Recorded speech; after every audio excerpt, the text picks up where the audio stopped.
চৌধুরী সাহেব, আমার মেয়েকে আমার কাছ থেকে কেড়ে নেবেন না। দরকার হয় আমি আপনার মেয়েকে আমি রিক্সা চালিয়ে ভরণ পোষণ করে দিব, তবু আমার মেয়েকে আমার কাছ থেকে বিয়ে কেড়ে নেবেন না। প্লিজ চৌধুরী সাহেব, একটু দয়া করুন, একটু দয়া করুন।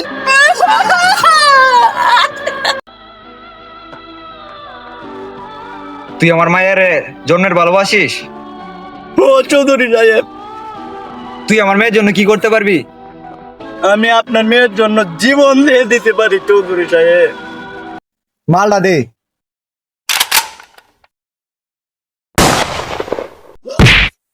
ও ভাই রে ভাই।